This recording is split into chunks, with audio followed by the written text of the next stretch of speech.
हरे कृष्णा, राधे राधे। तो दिल्ली की ये सत्य घटना है। आशा है आप लोगों को बेहद पसंद आएगी।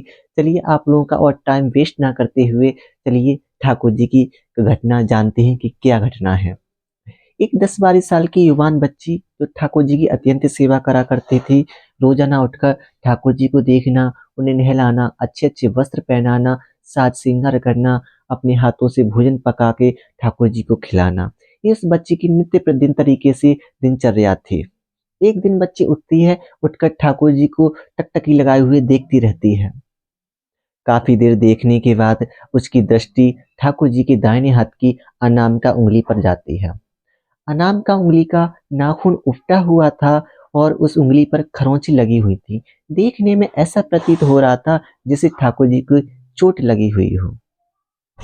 यह दृश्य देखकर उस बच्ची सहम जाती है और उसे झटका सा लगता है कि ये क्या हुआ। तभी अपनी माँ को गुहार मारते हुए बच्ची कहती है, पता नहीं माँ, ठाकुर जी की कैसी चोट लग गई।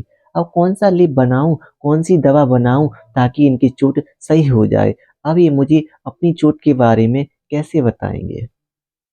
ये बच्चे की ये सब बातें सुनकर उसकी माँ हंसती है और हंसते हुए कहती है, अरे बेटा, इस संसार में बड़े से बड़े तपस्वी, बड़े से बड़े ज्ञानी, संत महात्मा डले हुए हैं। उन्हें तो ठाकुर जी ने आकर दर्शन दिए नहीं, तो तुम्हें क्या अपनी चोट के बारे में बताएंगे। ये सब बातें उस बच्ची के हृदय तक बैठ जाती हैं। तभी उसी क्षण, उसी पल बच्ची प्रण ले लेती है कि जब तक मेरे माधव, जब तक मेरी सखा, जब तक मेरे गोविंद मुझे आकर अपनी चोट के बारे में नहीं बताते, तब तक मैं अन्न का एक दाना, न जल की एक बूंद ग्रहण करूंगी। ये सब बातें उसकी माँ नादानी में समझकर टाल देती है और अपने यथा कार्य में लग जाती है। सुबह से दोपहर, दोपहर से शाम, शाम से रात्रि, रात्रि से सुबह हो जाती है, किंतु बच्ची अपना हट नहीं त्यागती। धीमे धीमे समय व्यतीत होता चला जाता है, किंतु बच्ची अपना हट त्यागने को तैयार नहीं थी। हर चीज की एक समय सीमा होती है, हर चीज की एक मर्यादा होती है। ये समुद्र अपनी मर्यादा लांघ जाए तो तबाही मचा देता है, यदि आग बेकाबू हो जाए तो विनाश कर देती है। वैसी शरीर की एक समय सीमा होती है। शरीर का यदि बांध टूट जाए तो कमजोरी आती है, यदि सहनशीलता खत्म होती है, नेत्रों के आगे अंधेरा पड़ने लगता है, चक्कर आने लगते हैं।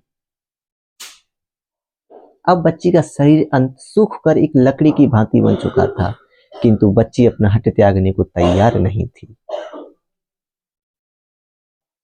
धीमे धीमे इस घटना को एक महीना व्यतीत हो जाता है। अब बच्ची का हाल बेहाल हो चुका था। बच्ची चलने में भी असमर्थ थी, बैठने में भी असमर्थ थी और बोलने में भी असमर्थ थी। उसका शरीर देखते हुए ऐसा प्रतीत हो रहा था कि पता नहीं बच्ची की कब और किस समय प्राण निकल जाए, कुछ कहा नहीं जा सकता था। ये खबर आसपास पड़ोसियों तक फैल जाती है और उस बच्ची के घर पर लोगों का भीड़ का तांता जम जाता है। लोग उसे समझाने लगते हैं, बताने लगते हैं, किंतु बच्ची किसी की समझ में, किसी के बातों में नहीं आती। बस एक ही हट लगाई हुई थी कि जब तक मेरे माधव, जब तक मेरी सखा, जब तक मेरे गोविंद नहीं आ जाते, तब तक मैं अपना हट त्यागूंगी नहीं। बच्ची के नेत्रों से फूट फूट कर अश्रु निकल रहे थे और मुख से एक ही नाम निकल रहा था, गोविंद।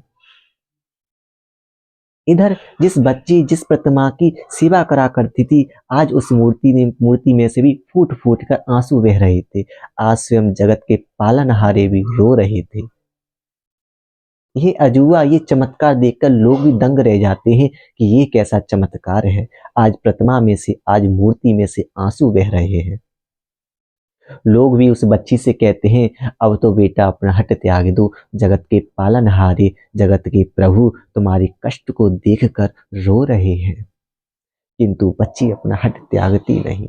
एक ही शब्द बोलती है, जब तक माधव आकर अपनी चोट के बारे में नहीं बताते, अपने बारे में बताते नहीं, तब तक मैं अपना हट त्यागूंगी नहीं। कौन कहता है प्रभु आते नहीं, कौन कहता है गोविंद सुनते नहीं, कौन कहता है प्रभु खाते नहीं। आज जगत के पालनहारे भी उस बच्ची का कष्ट देखकर रो रहे हैं। बच्ची के मुख से प्राण निकले जाते हैं और बच्ची सीधे वैकुंठ लोक में जाकर पहुंचती है और प्रभु से मिलती है और प्रभु उसे मीठी शब्द बोलते हैं, कहो मीठी क्या है। और बच्ची कहती है, गोविंद मुझे कुछ नहीं जानना, मुझे तो सिर्फ आपकी चोट के बारे में जानना है। उसके सखा, उसके माधव, उसके प्रभु कहते हैं, मीठी, सोने को जिस तरीके से आग में तपाया जाता है, उसको निखारा जाता है, उसका मूल्य बढ़ाया जाता है, ठीक उसी तरीके से मैंने तुम्हें आग में तपाया है, आग में झुलसाया है, ताकि तुम और निखार और मूल्यवान बन जाओ। मीठी गोविंद की सब बातें समझ जाती है और गोविंद से कहती है, गोविंद मुझे कुछ नहीं चाहिए, मुझे तो सिर्फ इतना चाहिए कि आपके और मेरे मध्य की बात अच्छा से याद रहनी चाहिए, अन्यथा नहीं तो मैं अपना प्राण त्यागूंगी नहीं। इतना कहकर बच्ची अपनी यथा शरीर में पहुंच जाती है और नित्य प्रतिदिन तरीके से ठाकुर जी की सेवा करने लगती है और अपना हट अपना प्राण त्यागती है और गोविंद की सेवा में लग जाती है। ये थी मीठे की कहानी।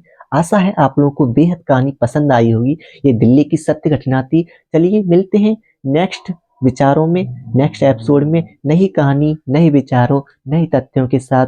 मुझसे कोई गलती हुई हो कहानी सुनाने में तो मैं आपसे हाथ जोड़ के क्षमा मांगता हूँ। चलिए मिलते हैं नई कहानी, नई उमंग, नए जज्बों के साथ। तब तक के लिए हरे कृष्णा, राधे राधे।